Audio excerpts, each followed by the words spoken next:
Basta kay Sir Rojan, ibang klase. Let's go! Okay, welcome muli sa ating klase. Sa video na to, pag-uusapan natin ang Article 1799.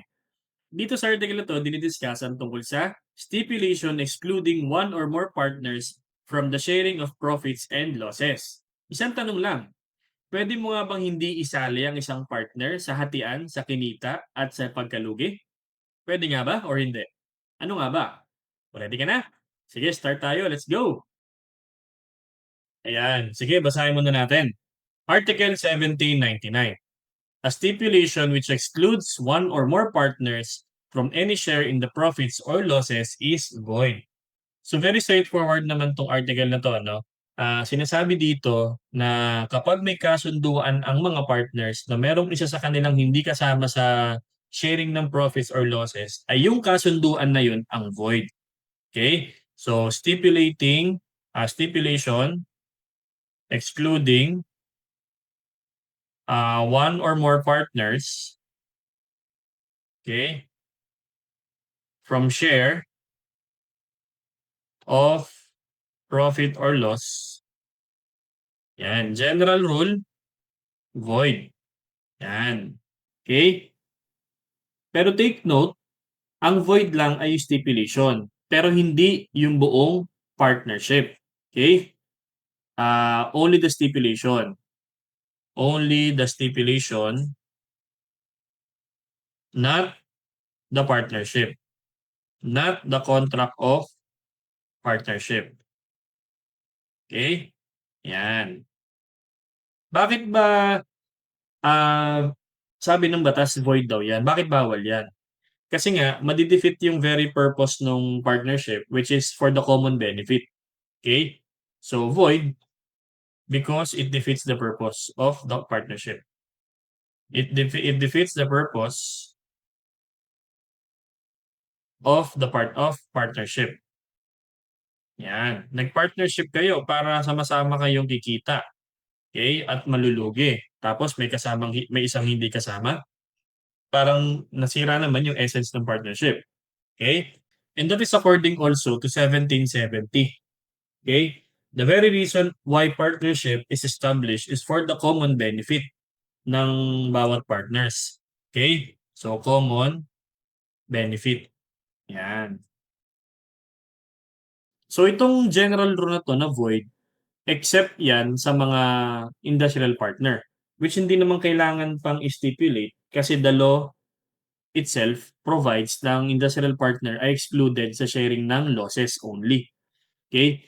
So, pero kung hindi pa rin siya kasama sa profit, eh di yun, void yun. So, kumbaga hindi siya bibigyan. Sinasabi sa 1797, nung na-discuss natin before 1799, na kung may stipulation na hindi kasali ang industrial partner sa losses, valid yun because 1799 itself provides na hindi naman talaga dapat bigyan ng share sa losses ang industrial partner. Okay? Yan. At bakit hindi nga ba ulit kasali ang industrial partner? Kasi unlike capitalist partner, pag ayaw na nila, pwede nilang withdrawin yung kanilang kapital. Eh ang industrial partner, nagawa niya na yung service, hindi niya na pwedeng withdrawin yan. At saka pag nalugi yung partnership, yun na yung part niya sa loss, yung service niya, parang napunta lang sa vain.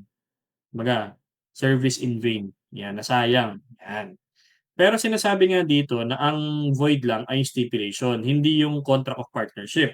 Now, if that is the case, anong susundin na agreement? Kung void yung stipulation pagdating sa kanilang profit or loss sharing agreement, dahil nga meron silang hindi isinama, ano na ngayon ang susundin na profit and loss sharing?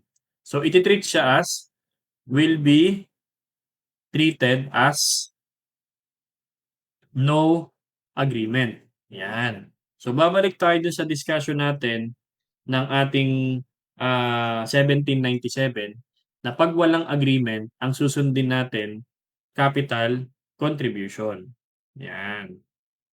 Kasi ituturing ng 1799 na kapag void yung stipulation nyo sa profit or loss sharing agreement, ang susundin natin is as if wala kayong napagkasunduan. Kasi valid pa rin naman ang partnership eh. To valid to. Ang hindi lang valid ay yung stipulation. Okay? So yun, dito nagtatapos yung 1799. Madali lang siyang intindihin. Pag merong isang partner na hindi isasama daw sa hatian ng profit or losses, bawal yon. Yung kasunduang yun ay bawal. Pero yung partnership, mananatiling valid. Basta meron siya ng essential requisites ng isang partnership. Okay, may lawful object, may lawful purpose, may contribution, etc. Ayan, valid naman yung partnership. Ang hindi lang valid ay yung stipulation na yan. Ngayon, kung hindi nga valid, void nga yung stipulation, anong susundin? So, itatrato siya bilang no agreement. Therefore, yung profit or loss will be divided based on capital contribution. Okay? So, I hope meron ako nadating sa inyo bagong learning na magagamit sa inyong mga klase. Kung medyo meron kang part na hindi maintindihan, ulitin mo na lecture natin. I'm sure makukuha mo rin yan. And lagi sinasabi sa inyo, mag-aral kayo mabuti, mag-ingat palagi at laging tatandaan, ibang klase ka. Bye-bye!